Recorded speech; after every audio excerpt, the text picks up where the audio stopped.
வருங்கால அரசு அதிகாரிகள் அனைவருக்கும் வணக்கம். பொதுவா பாத்தீங்கன்னா அரசு வேலை அப்படிங்கிறது அது ஒரு வேலை மட்டும் இல்லை. இந்த சமுதாயத்துல உங்களுக்கான ஒரு அடையாளம், உங்களுடைய எதிர்காலம், உங்களுடைய பொறுப்பு, உங்கள் கனவு. ஸோ உங்களுடைய அடையாளத்தை உருவாக்குறதுக்காக உங்க கூட சேர்ந்து பயணிக்க இருக்கிறது உங்க Nifa ma'am, GS faculty from Needex coaching academy. So இன்னைக்கு கிளாஸ்ல நம்ம பார்க்க போற டாபிக் என்னன்னு பார்த்தீங்கன்னா, நம்ம இந்திய ஆட்சியியல் அந்த யூனிட்ல இருக்கக்கூடிய அடிப்படை கட்டமைப்பு கோட்பாடு, அதாவது பேசிக் ஸ்ட்ரக்சர் டாக்ட்ரின். இந்த டாபிக் தான் இன்னைக்கு கிளாஸ்ல நம்ம ரொம்ப டீட்டெயிலா டிஸ்கஸ் பண்ண போறோம். ஏற்கனவே உங்களுக்கு லாஸ்ட் கிளாஸ்ல ப்ரீஆம்பிள் அப்படின்னு சொல்லிட்டு, அதாவது முகவுரை அப்படின்னு சொல்லிட்டு ஒரு டாபிக் பத்தி ரொம்ப டீட்டெயிலா சொல்லி கொடுத்துருப்பேன். அந்த டாபிக்ல 2 முக்கியமான கேஸ் பத்தி நம்ம படிச்சிருப்போம். ஒன்னு என்னதுன்னா பெருபாரி யூனியன் வழக்கு, இன்னொன்னு கேசவானந்த பாரதி வழக்கு. 2 வழக்கு நம்ம படிச்சோம்ல. ஸோ அந்த பெருபாரி யூனியன் கேஸ்ல உச்சநீதிமன்றம் ஒரு தீர்ப்பு கொடுத்துருக்கோம். என்ன தீர்ப்புன்னா, முகவுரை அரசியல் அமைப்போட ஒரு பகுதி இல்லை அப்படின்னு சொல்லியிருப்பாங்க.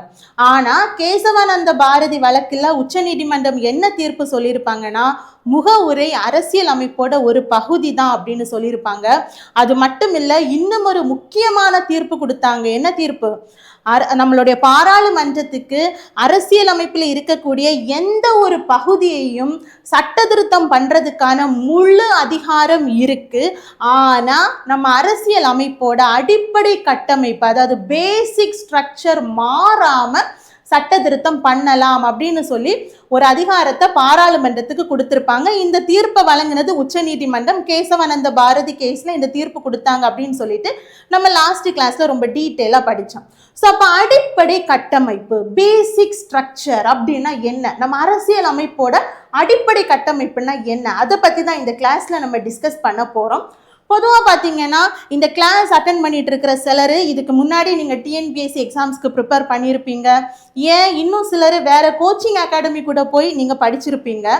ஆனால் பொதுவாக பார்த்தீங்கன்னா இந்தியன் பாலிட்டி, இந்திய ஆட்சியியல் அப்படின்னு சொன்னாலே making history, preamble, salient features, அதுக்கப்புறம் ஒவ்வொரு பகுதிகள் பார்ட் 1, பார்ட் 2, பார்ட் 3, இந்த மாதிரி விஷயங்கள் தான் உங்களுக்கு சொல்லி கொடுத்துருப்பாங்க, நீங்கள் படிச்சிருப்பீங்க. இந்த அடிப்படை கட்டமைப்பு கோட்பாடு அப்படிங்கிறது ஏற்கனவே நீங்கள் டிஎன்பிஎஸ்சிக்கு ப்ரிப்பேர் பண்ணியிருந்தாலும் இது உங்களுக்கு கொஞ்சம் புதுசாக தான் இருக்கும். இந்த டாபிக் நம்ம ஏன் எடுத்துட்டு வந்திருக்கோம்னா, இது ரொம்ப முக்கியமான டாபிக். இதுல இருந்து இதுக்கு முன்னாடி எக்ஸாம்ஸ்க்கு கொஸ்டின்ஸ் கேட்டிருக்காங்க. ஸோ அதனால இந்த டாப்பிக்கை பத்தி ரொம்ப டீட்டெயிலாக நம்ம டிஸ்கஸ் பண்ண போறோம். ஸோ அடிப்படை கட்டமைப்பு கோட்பாடுன்னா என்ன அப்படிங்கிறத ஃபர்ஸ்ட் பார்க்கலாம். ஸோ அதோட வரையறை, ஒரு சின்ன டெஃபினிஷன் கொடுத்துருக்காங்க. நாடாளுமன்றம் அரசியல் அமைப்பை திருத்தும் அதிகாரம் கொண்டிருந்தாலும் அதன் அடிப்படை அடையாளத்தை அளிக்கும் வகையில் திருத்தங்கள் செய்ய முடியாது என்ற கோட்பாடே அடிப்படை கட்டமைப்பு கோட்பாடு. அதாவது கேசவானந்த பாரதி வழக்குல உச்சநீதிமன்றம் என்ன தீர்ப்பு சொல்றாங்க, பாராளுமன்றத்துக்கு நம்மளுடைய அரசியல் அமைப்பில் இருக்கக்கூடிய சட்டங்களை திருத்தி அமைக்கிறதுக்கான முழு அதிகாரம் இருக்கு. ஆனா அதோடைய அடிப்படை கட்டமைப்பை மாற்றி அமைக்க கூடாது அப்படின்னு சொன்னாங்க இல்ல, அதே தான் இங்க கொடுத்திருக்காங்க. அந்த அடிப்படை அடையாளத்தை அளிக்கும் வகையில் திருத்தங்கள் செய்ய முடியாது என்ற கோட்பாடே அடிப்படை கட்டமைப்பு கோட்பாடு. அப்போ அடிப்படை அடையாளத்தை அளிக்கும் வகையில் அப்படின்னா என்ன மேம்? ஸோ ஒரு கொஸ்டின் வருது இல்லை, ஒரு டவுட் வருது இல்லை.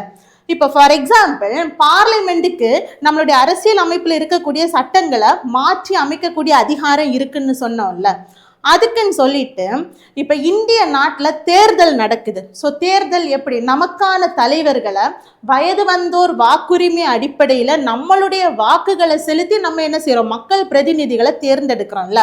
ஸோ பாராளுமன்றம் அரசியல் அமைப்பில் எனக்கு சட்ட திருத்தம் பண்ணலாம், அந்த அதிகாரம் இருக்கு அப்படிங்கிறதுக்காக இந்திய நாட்டில் இனிமேல் தேர்தலே நடக்காது அப்படின்னு சொல்லிட்டு ஒரு சட்டம் கொண்டு வந்தாங்கன்னா, ஒரு சட்ட திருத்தம் செஞ்சாங்கன்னா அதை நம்மளால ஏற்றுக்க முடியுமா?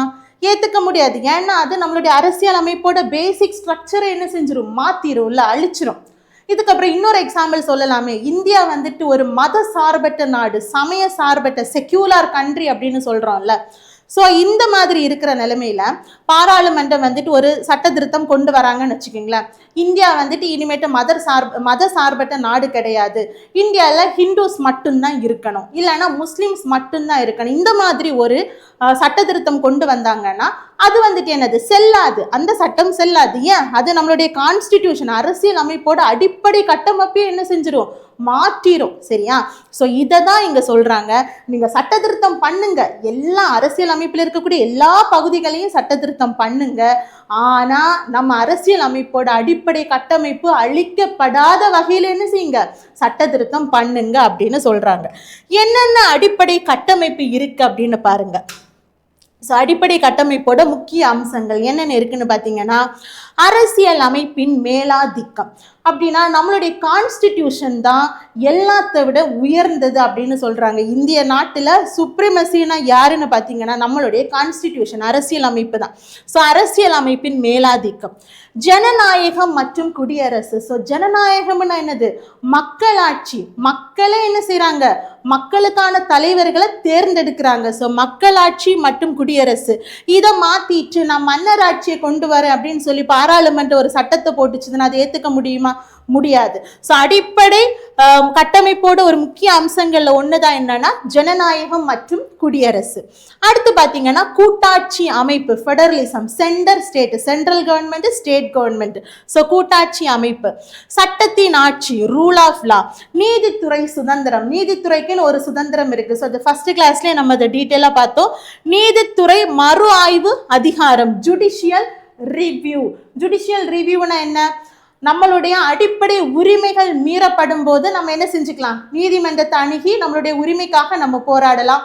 இன்னொன்று, பாராளுமன்றம் இயற்றக்கூடிய சட்டங்களை சுப்ரீம் கோர்ட், நீதிமன்றம் என்ன செய்யும்னா மறு ஆய்வு செய்யும். மறு ஆய்வு செஞ்சு அந்த சட்டம் நம்மளுடைய அரசியல் அமைப்புக்கு எதிராக இருக்குதுன்னா நீதிமன்றம் என்ன செய்யும், அந்த சட்டத்தை தடை பண்ணும். ஸோ இதுதான் நீதித்துறை மறு ஆய்வு அதிகாரம்.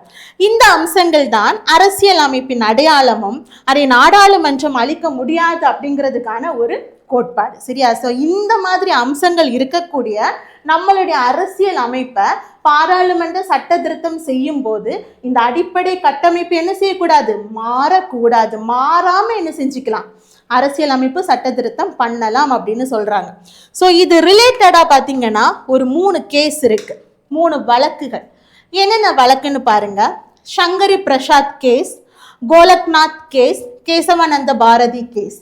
ஸோ இந்த சங்கரி பிரசாத் கேஸ், இந்த வழக்கு என்ன சொல்லுதுன்னா, பாராளுமன்றத்துக்கு ஃபண்டமெண்டல் ரைட்ஸ், அதாவது அடிப்படை உரிமைகளை திருத்தும் அதிகாரம் உண்டு அப்படின்னு சொல்லிட்டு இந்த கேஸ்ல சொல்லியிருக்காங்க. இந்த கேஸ் எப்போ நடக்குதுன்னா 1951. இந்த கேஸோட பின்னணி என்ன, எதுக்காக இந்த வழக்கு தொடரப்பட்டது, இது எல்லா கதையுமே இந்த கிளாஸ்ல உங்களுக்கு நான் டீட்டெயிலாக சொல்லி தருவேன். ஸோ இப்போது என்னென்ன கேசஸ் இது ரிலேட்டடா இருக்கு அப்படிங்கிறத ஃபர்ஸ்ட் பார்ப்போம். சங்கரி பிரசாத் கேஸ் உச்சநீதிமன்றத்தில் தொடரப்பட்ட ஆண்டு 1951. இந்த கேஸ், இந்த வழக்கோட தீர்ப்பு, உச்சநீதிமன்றம் என்ன தீர்ப்பு கொடுக்குது, பாராளுமன்றத்துக்கு அடிப்படை உரிமைகளை திருத்தக்கூடிய அதிகாரம் இருக்கு அப்படின்னு சொல்றாங்க. அதுக்கப்புறம் பாத்தீங்கன்னா இதுல இன்னொரு விஷயம் சொல்றாங்க, முக்கியத்துவம். பார்லிமெண்ட் அம்ச திருத்தம் பவர் அன்லிமிட்டெட் என கருதப்பட்டது. அதாவது அன்லிமிட்டெட், வரையறைக்கு உட்பட்டது அல்ல. நீங்க என்ன வேணாலும் திருத்திக்கலாம், என்ன சட்டம் வேணாலும் பாராளுமன்றம் கொண்டு வரலாம். ஸோ அதுக்கு ஒரு வரையறையே இல்லை அப்படின்னு சொல்லிட்டு ஒரு தீர்ப்பு கொடுத்துருக்காங்க. ஒன்று அடிப்படை உரிமைகளை பாராளுமன்றம் சட்ட திருத்தம் பண்ணலாம் ஒன்று.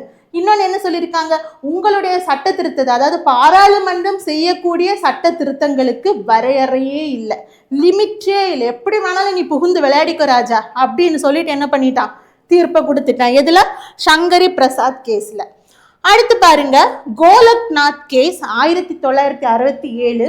உச்ச நீதிமன்றம் என்ன தீர்ப்பு கொடுத்திருக்குன்னா, பார்லிமெண்ட்டுக்கு ஃபண்டமெண்டல் ரைட்ஸை திருத்த முடியாது. அதாவது பாராளுமன்றம் அடிப்படை உரிமைகளை அரசியல் அமைப்பு சட்ட திருத்தம் மூலம் திருத்தி அமைக்க முடியாது அப்படின்னு சொல்லிட்டு என்ன பண்றாங்க, கோலக்நாத் வழக்கு மூலியமா தீர்ப்பு கொடுக்குறாங்க. சங்கரி பிரசாத் என்ன சொல்றாங்க, அடிப்படை உரிமைகளை பாராளுமன்றம் திருத்த முடியும். கோலக்நாத் என்ன சொல்றாங்க, அடிப்படை உரிமைகளை பாராளுமன்றம் திருத்த முடியாது. 2 கேஸ் ஆச்சா. 3வது கேஸ் என்னன்னு பாத்தீங்கன்னா கேசவானந்த பாரதி கேஸ். இந்த கேஸை பற்றின கம்ப்ளீட் டீட்டெயில் வந்து நம்ம போன கிளாஸ்லேயே பார்த்தோம், ப்ரீஆம்பிள் படிக்கும் போதே பார்த்துட்டோம். இந்த கேசவானந்த பாரதி அப்படிங்கிறது யாரு? கேரளா மாநிலத்தில் இருக்கக்கூடிய ஒரு மடத்தோட தலைவர். அப்ப கேரள அரசோட நில சீர்திருத்த சட்டங்கள் அந்த மடத்தோட சொத்து உரிமையை பாதிக்குது அப்படிங்கிறதுக்காக இவர் என்ன பண்றாரு? கேரள அரசோட நில சீர்திருத்த சட்டங்களை எதிர்த்து உச்ச நீதிமன்றத்தில் என்ன பண்றாரு? ஒரு வழக்கு தொடர்றாரு. அந்த வழக்கு தான் கேசவானந்த பாரதி வழக்கு 1973. ஸோ அதே வருஷம் இந்த 1973 ஏப்ரல் 24 13 நீதிபதிகள் கொண்ட ஒரு அமர்வு என்ன செய்யுதுன்னா இந்த வழக்கை விசாரிச்சு ஒரு தீர்ப்பு கொடுக்குறாங்க. அந்த தீர்ப்பு தான் ஹைலைட்டு. என்ன தீர்ப்புன்னா, பாராளுமன்றத்துக்கு அரசியல் அமைப்பை சட்ட திருத்தம் பண்ணக்கூடிய முழு அதிகாரம் உண்டு. ஆனால் என்ன கண்டிஷன்? அரசியல் அமைப்போட அடிப்படை கட்டமைப்பு மாறாம என்ன செய்யணும்? சட்ட திருத்தம் பண்ணிக்கலாம்.